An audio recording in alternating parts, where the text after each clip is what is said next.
धातु से तार खींचा जा सकता है, धातु को पीटकर चादर बनाया जा सकता है, या धातुएं चमकीली होती हैं, या धातुएं ध्वनिक होती हैं।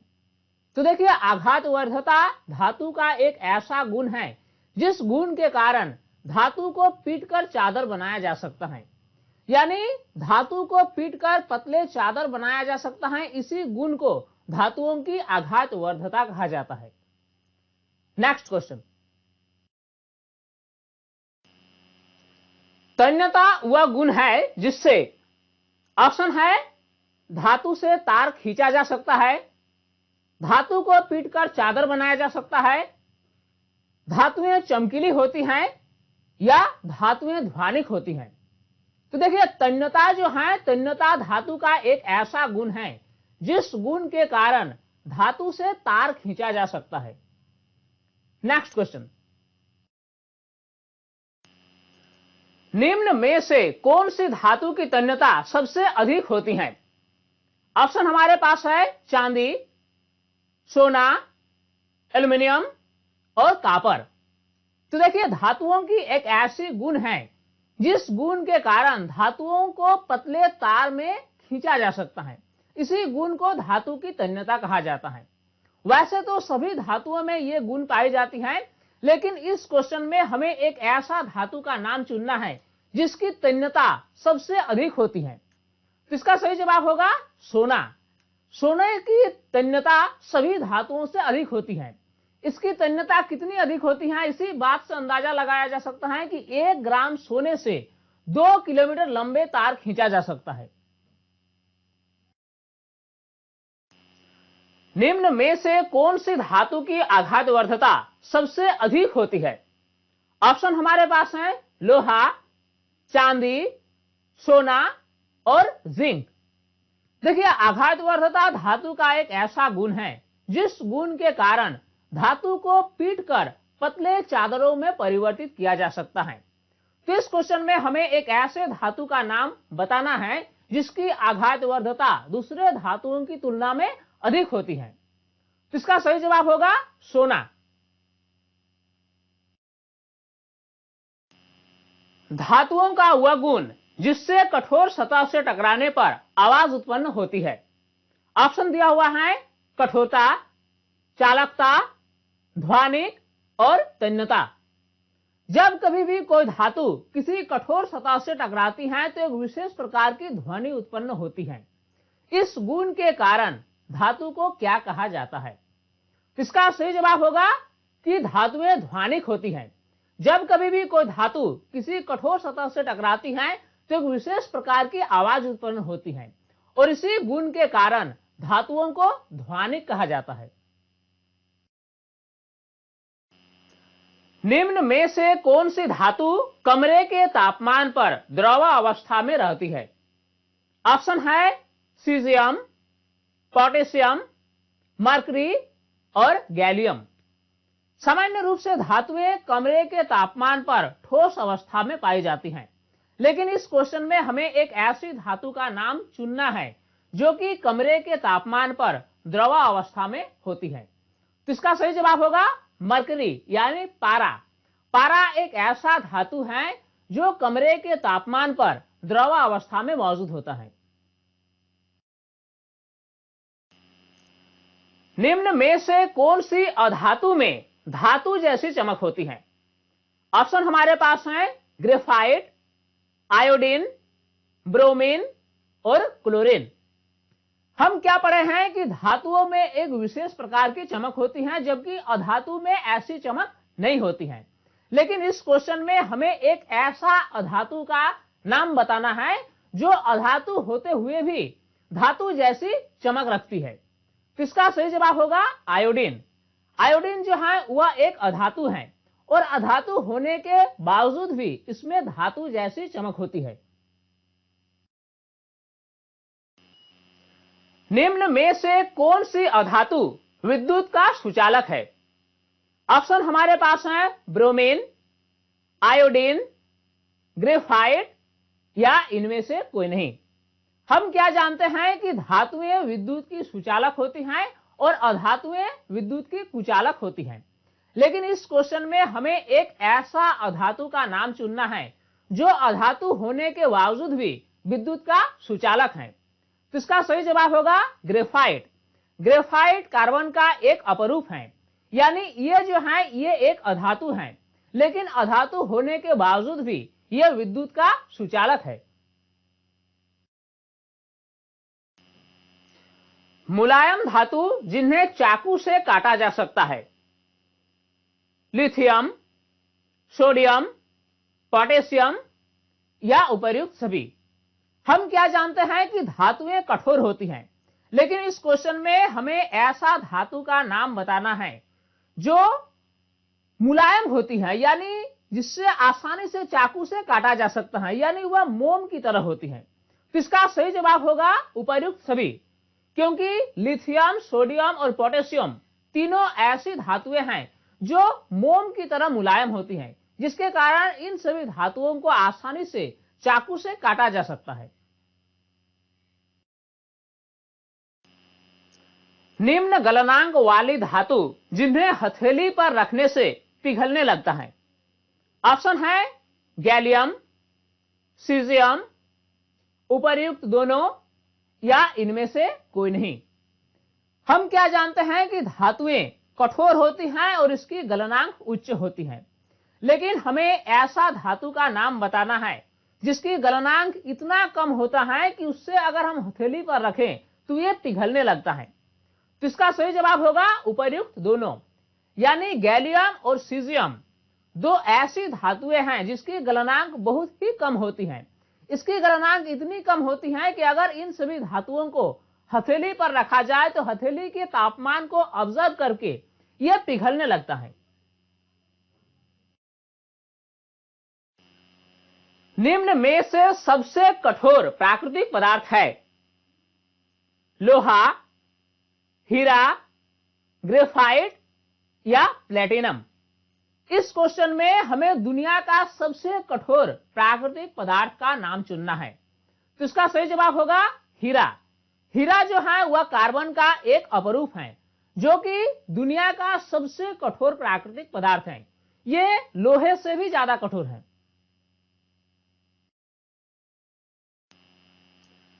जल के साथ अभिक्रिया करके धातुएं कौन सी गैस मुक्त करती है? ऑप्शन दिया हुआ है ऑक्सीजन, हाइड्रोजन, नाइट्रोजन या कार्बन डाइऑक्साइड। तो इसका सही जवाब होगा हाइड्रोजन। जब कभी भी धातुएं जल के साथ अभिक्रिया करती हैं तो हाइड्रोजन गैस मुक्त होती है। नेक्स्ट क्वेश्चन भी कुछ उसी तरह का है।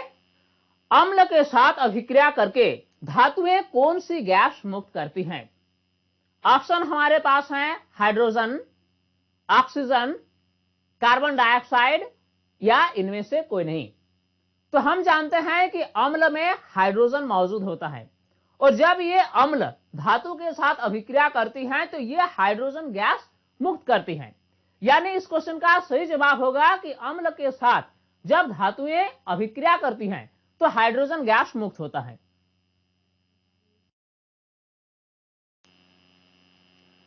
एक्वा रेजिया में सांद्र हाइड्रोक्लोरिक अम्ल एवं सांद्र नाइट्रिक अम्ल किस अनुपात में मिले होते हैं? देखिए, एक्वा रेजिया जो है वह एक लिक्विड है और यह सांद्र हाइड्रोक्लोरिक अम्ल और सांद्र नाइट्रिक अम्ल का ताजा मिश्रण होता है और यह एक ऐसा द्रव है जो गोल्ड या प्लेटिनम को गला सकता है। तो इस क्वेश्चन में हमसे पूछा गया है कि ये एक्वा रेजिया जो है इसमें सांद्र हाइड्रोक्लोरिक अम्ल और सांद्र नाइट्रिक अम्ल किस अनुपात में मिले होते हैं?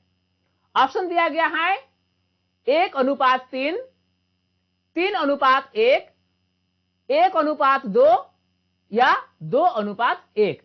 इसका सही जवाब होगा 3:1, यानी एक्वा रेजिया में 3 भाग सांद्र हाइड्रोक्लोरिक अम्ल होता है और 1 भाग सांद्र नाइट्रिक अम्ल होता है। निम्न में से कौन सी धातु सबसे कम अभिक्रियाशील है? ऑप्शन है पोटेशियम, सिल्वर, सोडियम या गोल्ड। तो इस क्वेश्चन का सही जवाब होगा गोल्ड यानी सोना।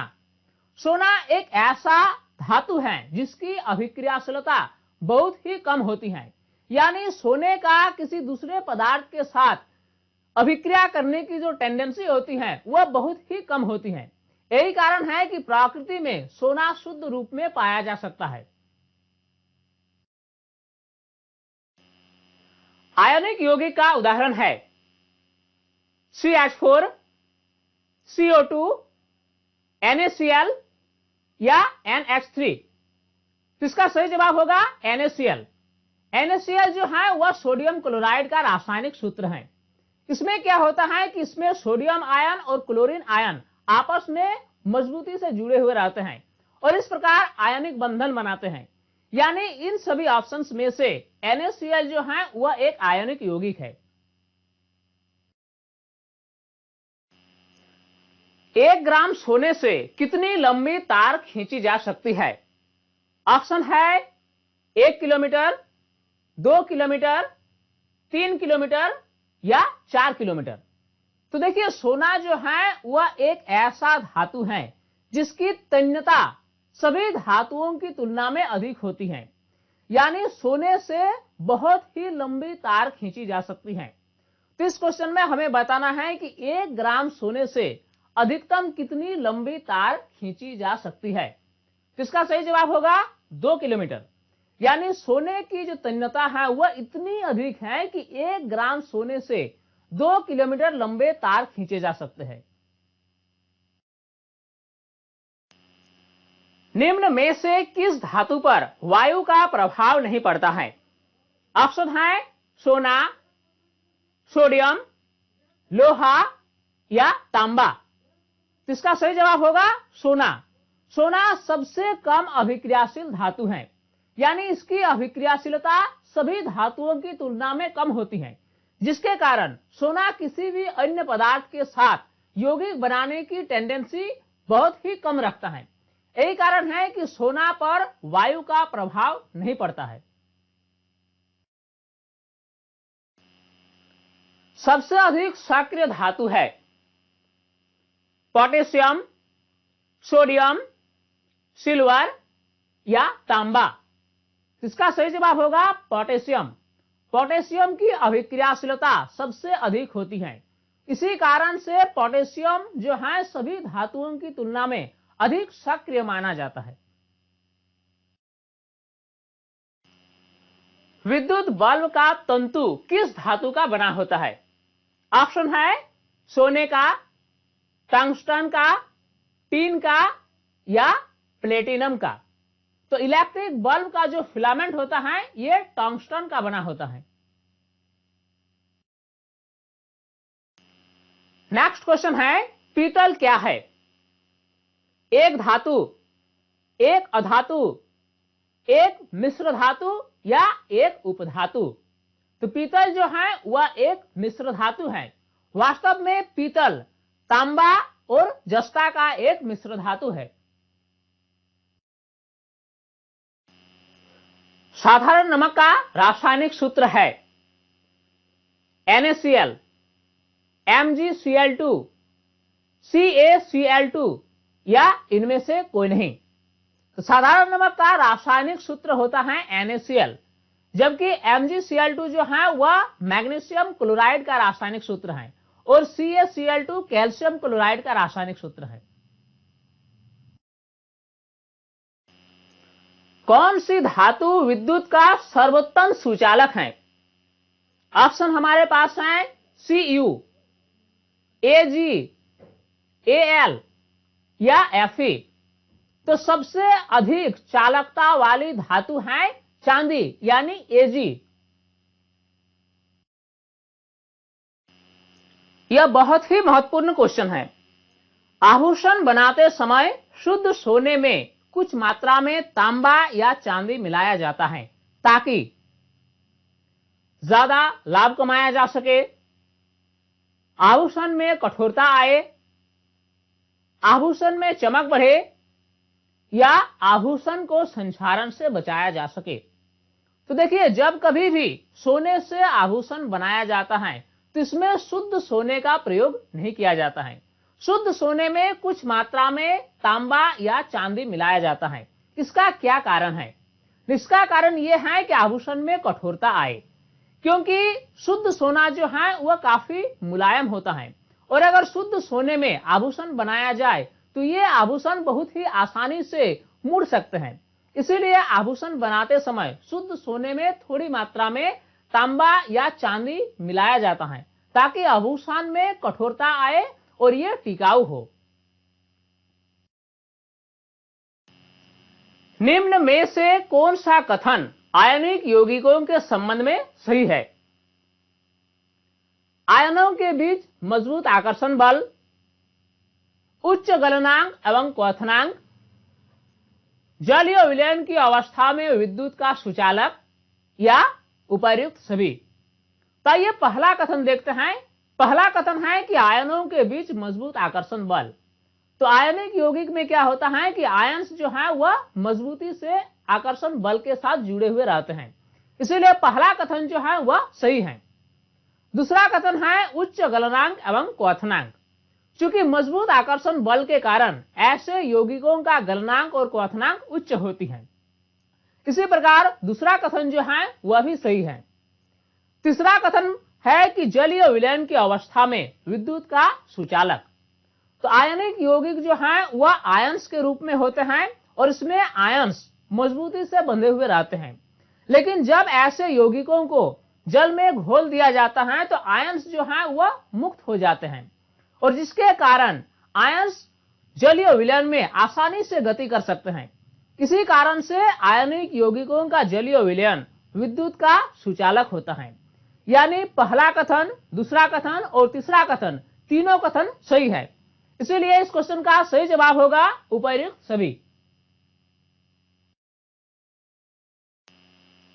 अयस्कों में उपस्थित मिट्टी, रेत आदि जैसी अशुद्धियों को क्या कहा जाता है? धातु के निष्कर्षण से पहले अयस्क में मौजूद विभिन्न प्रकार की अशुद्धियां जैसे मिट्टी, रेत, पत्थर के टुकड़े इत्यादि को हटाना आवश्यक है। तो इस प्रकार की अशुद्धि को क्या कहा जाता है? ऑप्शन दिया गया है खनिज, धातुमल, गैंग या निस्तापन। तो इस प्रकार की अशुद्धियों को गैंग के नाम से जाना जाता है। किसी अयस्क को ऑक्सीजन की उपस्थिति में उच्च ताप पर गर्म करने की प्रक्रिया को क्या कहा जाता है? ऑप्शन हमारे पास है भर्जन, निस्तापन, अपघटन या समृद्धिकरण। तो जब किसी अयस्क को ऑक्सीजन की उपस्थिति में उच्च तापमान पर गर्म किया जाता है तो इस प्रक्रिया को भर्जन कहा जाता है। इंग्लिश में इसे हम रोस्टिंग कहते हैं। नेक्स्ट क्वेश्चन है, किसी अयस्क को ऑक्सीजन की अनुपस्थिति में उच्च ताप पर गर्म करने की प्रक्रिया को क्या कहा जाता है? देखिए, पिछले क्वेश्चन में हमने देखा कि किसी अयस्क को ऑक्सीजन की उपस्थिति में गर्म करने पर क्या कहा जाता है, लेकिन इस क्वेश्चन में हमें बताना है कि किसी अयस्क को ऑक्सीजन की अनुपस्थिति में उच्च तापमान पर गर्म करने की प्रक्रिया को क्या कहा जाता है? ऑप्शन है भर्जन, निस्तापन, अपघटन या समृद्धिकरण। इसका सही जवाब होगा निस्तापन। यानी निस्तापन एक ऐसी प्रक्रिया है जिसमें किसी अयस्क को ऑक्सीजन की अनुपस्थिति में उच्च तापमान पर गर्म किया जाता है। यशद लेपन गैल्वेनाइजेशन की प्रक्रिया में लोहे की सतह पर कौन सी धातु की परत चढ़ाई जाती है? ऑप्शन है कॉपर, सिल्वर, एल्युमिनियम या जस्ता। देखिए, लोहे को जंग से बचाने के लिए उसके ऊपर जस्ते की एक पतली परत चढ़ाई जाती है। इसी प्रक्रिया को यशद लेपन यानी गैल्वेनाइजेशन कहा जाता है। सोने का शुद्धतम रूप है 24 कैरेट, 22 कैरेट, 20 कैरेट या 18 कैरेट। कैरेट जो है वह सोने की शुद्धता की मापन का एक इकाई है और शुद्ध सोने को 24 कैरेट से व्यक्त किया जाता है। यानी सोने का शुद्धतम रूप जो है वह है 24 कैरेट। सिनाबार किस धातु का अयस्क है? एल्युमिनियम, जिंक, पारद या कॉपर? तो सिनाबार जो है ये पारद का एक अयस्क है, यानी पारा का एक अयस्क है, और सिनाबार का रासायनिक सूत्र होता है HgS। तो स्टूडेंट्स, उम्मीद करता हूं ये वीडियो आपके लिए काफी हेल्पफुल होगी और इस वीडियो से आपने काफी कुछ सीखा होगा। ये वीडियो आपको कैसा लगा हमें कमेंट सेक्शन में जरूर बताएं, और अगर अभी तक आप हमारे यूट्यूब चैनल साइंस प्लेटफॉर्म को सब्सक्राइब नहीं किया है तो नए वीडियोस की अपडेट्स पाने के लिए इसको सब्सक्राइब जरूर कर लें, साथ में नोटिफिकेशन बेल को ऑन करके ऑल पर सिलेक्ट कर लें। और आप इस वीडियो को अगर अभी तक लाइक नहीं किए हैं तो लाइक जरूर कर दें, क्योंकि आपकी लाइक से ही हमें इंस्पायरेशन मिलती है आपके लिए नई नई वीडियोस बनाने की। स्टूडेंट्स, तब तक के लिए बाय।